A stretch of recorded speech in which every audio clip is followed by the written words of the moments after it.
கடந்த சில ஆண்டுகளா தமிழ்நாட்டுக்குள்ள கலவரத்தை உண்டாக்க எப்படிப்பட்ட சதி திட்டங்கள் எல்லாம் போட்டாங்க. இன்றைக்கு நம்முடைய தமிழ்நாட்டில் வட மாநிலங்களை சார்ந்த ஏராளமான சகோதர சகோதரிகள் வாழ்ந்துட்டு இருக்கிறாங்க. அவங்க என்ன சொல்றாங்க? எங்க மாநிலங்களில் மறுக்கப்பட்ட பல வாய்ப்புகள் தமிழ்நாட்டில் கிடைக்குது, எங்களுடைய வாழ்க்கை தரம் உயருது என்று மகிழ்ச்சியோடு பேட்டி கொடுக்குறாங்க. ஆனால் பாஜக என்ன பண்ணுச்சு? இங்கே வட மாநில தொழிலாளர்கள் தாக்கப்படுறாங்க என்று இல்லாத பொருளையெல்லாம் கிளப்பினாங்க. இது மாதிரி பல கலவர பிளான்களெல்லாம் சுக்குநூறாக உடைச்சிருக்கிறோம். ஒவ்வொரு அவதூறையும் உண்மைகளால் உடைச்சி எரிஞ்சிருக்கிறோம். தமிழ்நாட்டு மேலே இப்படி அபாண்டமாக பழி சுமத்துறாங்களேன்னு பழனிசாமிக்கு ஒரு முறையாவது கோபம் வந்துச்சா? ஒடிசா மாநிலத்தில் வாக்கு வாங்கணும்னு தமிழர்களை திருடன்னு சொல்றீங்களே, இது என்ன நியாயம் என்று பழனிசாமி பொங்கி எழுந்தாரா? மதுரை கோவைக்கு மெட்ரோ ரயில் தரமாட்டோன்னு அடாவடித்தனம் பண்றாங்களே, பழனிசாமிக்கு ரோஷம் பொத்துக்கிட்டு வந்துச்சா? 10 வருஷத்துக்கு மேல செங்கலா எய்ம்ஸ் மருத்துவமனையை இன்னும் கட்டுறாங்களே, பழனிசாமிக்கு ஆத்திரம் வந்துச்சா? விவசாயிகளை வஞ்சிக்கிற 3 வேளாண் சட்டங்களை எதிர்த்து பழனிசாமி ஏதாவது கொந்தளிச்சாரா? குடியுரிமை திருத்த சட்டத்துக்கு எதிராக பழனிசாமி கோபப்பட்டாரா?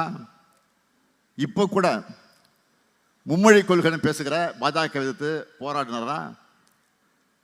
தமிழ்நாட்டை பாதிக்கக்கூடிய தொகுதி மறுசீரமைப்பை எதிர்த்து பழனிசாமி என்றைக்காவது குரல் கொடுத்திருக்கிறாரா? கிறிஸ்தவர்களுக்கு எதிராக இப்போ ஒரு சட்டம் கொண்டு வராங்க. என்னது? FCRA சட்டம். அதை எதிர்த்து பழனிசாமி பொங்கி எழுந்தாரா? பொது சிவில் சட்டம்னு பேசுறாங்களே, அதை பழனிசாமி தட்டி கேட்டாரா?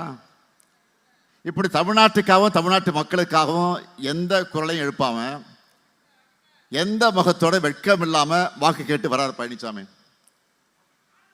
தமிழ்நாட்டுக்கு துரோகம் செஞ்சுட்டு இருக்கக்கூடிய பாஜகவுக்கு பல்லக்கு தூக்குகிறீங்கள பழனிசாமி அவர்களே, மாண்புமிகு எதிர்கட்சி தலைவர் பழனிசாமி அவர்களே, கொஞ்சமாவது சூடு சொரண சுயமரியாதை இருக்க வேண்டாமா உங்களுக்கு?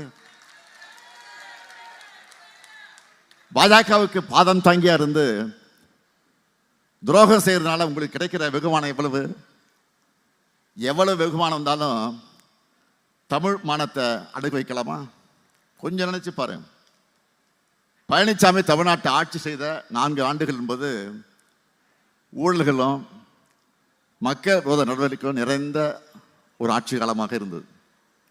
சுருக்கமாக சொல்லணும்னா அவருடைய ஆட்சியில் அடையாளங்கள் என்னென்ன தெரியுமா? பொல்லாத ஆட்சிக்கு பொள்ளாச்சியே சாட்சி, துப்புக்கட்ட ஆட்சிக்கு தூத்துக்குடியே சாட்சி,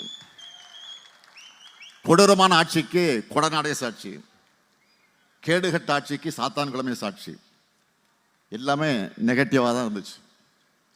தவறுக்கு மேலே தவறுகளை செஞ்ச பழனிசாமி தன்னுடைய தவறுகளிலிருந்து தப்பிக்க சரண்டரான இடம்தான் பாஜகவுடைய வாஷிங் மிஷின். தன்னுடைய தவறுகளிலிருந்து தப்பிக்க அவர் கொடுத்த விலைதான் தமிழ்நாட்டுடைய உரிமைகள். அதிமுகவுக்கு விழக்கூடிய ஒவ்வொரு வாக்கும் மறந்துடாதீங்க, அது பிஜேபிக்கு விடுகிற வாக்கு.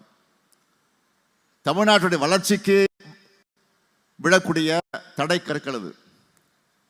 எனவே தமிழ்நாட்டை வட்டமிடும் பாஜக எனும் பருந்த விரட்டி அடிக்கணும். அதனால தான் நடக்கிற இந்த தேர்தலை பொறுத்த வரைக்கும் நான் சொல்றது தமிழ்நாடு வெர்சஸ் என்டிஏன்னு அழுத்தமாக சொல்லிட்டு இருக்கிறேன்.